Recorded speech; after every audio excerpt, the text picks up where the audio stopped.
Hi, welcome to my YouTube channel. ಎಲ್ಲ ತುಂಬ ಚೆನ್ನಾಗಿದ್ದೀರಾ ಅಂತ ಭಾವಿಸ್ತಿದ್ದೀನಿ. ಇವತ್ತು ಹೀರೆಕಾಯಿ ಸಾಂಬಾರು ಮಾಡೋಣ. ಹೇಗೆ ಮಾಡೋದು ಅಂತ ತೋರಿಸ್ಕೊಡ್ತೀನಿ, ಬನ್ನಿ. ಮಿಕ್ಸಿ ಜಾರಿಗೆ ಒಂದು ಈರುಳ್ಳಿ, ಸಣ್ಣದೊಂದು ಈರುಳ್ಳಿ ಹಾಕ್ಕೊಳ್ಳಿ. ಹಾಕ್ಕೊಂಡಿದ ನಂತರ 2 ಟೊಮೊಟೊ, ಸ್ವಲ್ಪ ದಪ್ಪದೇ ಇಲ್ಲ ಅಂದರೆ ಮೀಡಿಯಮ್ ಸೈಜಲ್ಲಿರೋ ಅಂಥದ್ದು 2 ಟೊಮೊಟೊ ಹಾಕ್ಕೊಳ್ಳಿ. ಟೊಮೊಟೊ ಹಾಕ್ಕೊಂಡಷ್ಟು ಸಾಂಬಾರಿಗೆ ರುಚಿ ಬರುತ್ತೆ. ಹುಳಿ ಅಂಶ ಇರೋದ್ರಿಂದ ಚೆನ್ನಾಗಿರುತ್ತೆ ಟೊಮೊಟೊ ಹಾಕ್ಕೊಂಡ್ರೆ. ಒಂದು ಸಣ್ಣ ಗೆಂಡೆಯಷ್ಟು ಬೆಳ್ಳುಳ್ಳಿ ಹಾಕ್ಕೊಳ್ಳಿ. ಬೆಳ್ಳುಳ್ಳಿ ಹಾಕ್ಕೊಂಡು ಸ್ವಲ್ಪ ಕಾಯಿ ಹಾಕ್ಕೊಳ್ಳಿ. ಕಾಯಿ ಹಾಕ್ಕೊಂಡಿದ ನಂತರ ಕೊತ್ತಂಬರಿ ಸೊಪ್ಪು ಹಾಕ್ಕೊಳ್ಳಿ. ಕೊತ್ತಂಬರಿ ಸೊಪ್ಪು ಹಾಕ್ಕೊಂಡಿದ ನಂತರ ಸ್ವಲ್ಪ ಕಡಲೆ ಹಾಕ್ಕೊಳ್ಳಿ. ನಿಮ್ಗೆ ಇಷ್ಟ ಇದ್ದರೆ ಹಾಕ್ಕೊಳ್ಳಿ ಕಡಲೆನ, ಬಟ್ ಸಾಂಬಾರು ಟೇಸ್ಟ್ ಇರುತ್ತೆ ಕಡಲೆ ಹಾಕ್ಕೊಂಡಷ್ಟು. ಆಮೇಲೆ 2 ಸ್ಪೂನ್ ಖಾರದ ಪುಡಿ, ನಮ್ಮ ಮನೇಲೇ ಬೇಳೆ ಸಾಂಬಾರು ಪುಡಿ ಮಾಡಿ ಇಟ್ಕೊಂಡಿರೋದು, ಅದನ್ನೇ ನಾನು ಯೂಸ್ ಮಾಡ್ಕೊಳ್ಳೋದು. ಅದಕ್ಕೆ 2 ಸ್ಪೂನ್ ಖಾರದ ಪುಡಿ ಹಾಕ್ಕೊಂಡಿದ್ದೀನಿ. ರುಬ್ಕೊಂಡು ಬನ್ನಿ, ಸಣ್ಣಕ್ಕೆ ರುಬ್ಕೊಳ್ಳಿ. ಅದು ಪೇಸ್ಟ್ ಚೆನ್ನಾಗಿ ಸಣ್ಣ ಆಗಿರಬೇಕು. ಅದಾದ ನಂತರ ಒಂದು ಗ್ಯಾಸ್ ಹಚ್ಕೊಂಡು ಕಡಾಯಿ ಇಟ್ಕೊಳ್ಳಿ. 2 ಸ್ಪೂನ್ ಎಣ್ಣೆ ಹಾಕ್ಕೊಳ್ಳಿ.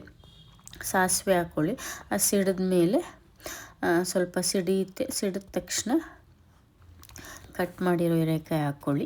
ಹಾಕ್ಕೊಂಡಾದ್ಮೇಲೆ ಅದನ್ನು ಸ್ವಲ್ಪ ಚೆನ್ನಾಗಿ ಎಣ್ಣೆಲೇ ಫ್ರೈ ಮಾಡ್ಕೊಳ್ಳಿ. ನೀಟಾಗಿ ಎಣ್ಣೆಲಿ ಫ್ರೈ ಆದ್ರೇ ಟೇಸ್ಟ್ ಚೆನ್ನಾಗಿರುತ್ತೆ ಅದರದ್ದು. ಅದಾದಮೇಲೆ ಚೆನ್ನಾಗಿ ಬಾಡಿಸ್ಕೊಂಡು ಹೀರೆಕಾಯಿ ಎಲ್ಲ ಬೆಂದಾದ ನಂತರ ಸ್ವಲ್ಪ ಅರ್ಧಂಬರ್ಧ ಬೇಯಿಸ್ಕೊಳ್ಳಿ, ಫುಲ್ ಏನು ಬೇಯಿಸ್ಕೊಳ್ಳೋದು ಬೇಡ. ಅದಾದಮೇಲೆ ಮಿಶ್ರಣ ಏನಿರುತ್ತೋ ಅದನ್ನು ಹಾಕ್ಕೊಳ್ಳಿ. ಅದನ್ನು ಅಷ್ಟೇ ಸ್ವಲ್ಪ ಎಣ್ಣೆ ಬಿಡೋ ತನಕ ಚೆನ್ನಾಗಿ ಬೇಯಿಸ್ಕೋಬೇಕು. ಮಸಾಲೆ ಬೆಂದ ಮೇಲೆ ನಿಮಗೆ ಎಷ್ಟು ಬೇಕೋ ಅಷ್ಟು ನೀರು ಹಾಕ್ಕೊಳ್ಳಿ. ನಿಮಗೆ ಗಟ್ಟಿ ಬೇಕು ಅಂದರೆ ಗಟ್ಟಿ ಮಾಡ್ಕೊಳ್ಳಿ, ಇಲ್ಲ ತೆಳು ಬೇಕು ಅಂತ ಅಂದರೆ ತೆಳ್ಳಗೆ ಮಾಡ್ಕೊಳ್ಳಿ. ನಮ್ಮ ಮನೇಲೆಲ್ಲ ಸಾಂಬಾರನ್ನ ಸ್ವಲ್ಪ ತೆಳ್ಳಗೆ ಮಾಡ್ಕೋತೀವಿ ನಾವಂತೂ. ಅದಕ್ಕೆ ನಾನು ಸ್ವಲ್ಪ ನೀರು ಜಾಸ್ತಿನೇ ಹಾಕ್ಕೊಂಡಿದ್ದೀನಿ. ನೀರು ಹಾಕ್ಕೊಂಡು ಎಲ್ಲ ತಿರುಗಿಸ್ಕೊಂಡು ಎಷ್ಟು ಬೇಕಷ್ಟು ರುಚಿಗೆ, ನಿಮ್ಗೆ ಎಷ್ಟು ಬೇಕು ರುಚಿ ನೋಡಿಕೊಂಡು ಉಪ್ಪು ಹಾಕ್ಕೊಳ್ಳಿ. ಉಪ್ಪು ಹಾಕ್ಕೊಂಡಿದ ನಂತರ ಚೆನ್ನಾಗಿ ತಿರುಗಿದ ತಕ್ಷಣ ಬೇಯೋದಕ್ಕಿಡಿ. ಏನಪ್ಪ ಸಾಂಬಾರು ಮಾಡೋದು ಇವತ್ತು ಅಂತ ಯೋಚನೆ ಮಾಡ್ತಿದ್ರೆ ಈಸಿಯಾಗಿ ಈ ಸಾಂಬಾರನ್ನ ಮಾಡ್ಕೋಬೋದು. ಮಳ್ತಿದೆ ನೋಡಿ, ಅದು ಕುದ್ದಿದ ನಂತರ ಅದಕ್ಕೆ ಒಂದು ಸ್ವಲ್ಪ ಕೊತ್ತಂಬರಿ ಸೊಪ್ಪು ಹಾಕ್ಕೊಳ್ಳಿ. ಕೊತ್ತಂಬರಿ ಸೊಪ್ಪು ಹಾಕ್ಕೊಂಡು ಅದನ್ನು ತಿರುಗ್ಕೊಂಡ ತಕ್ಷಣ ಇನ್ನೊಂದು 2 ನಿಮಿಷ ಬೇಯೋದಕ್ಕಿಡಿ. ಬೆಂದ ಮೇಲೆ ಸರ್ವ್ ಮಾಡ್ಬೋದು.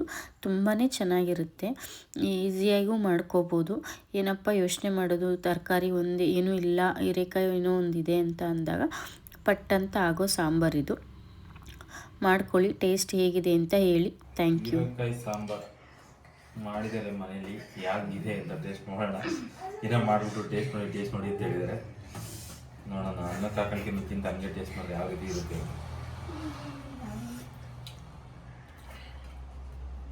ಚೆನ್ನಾಗಿದೆ.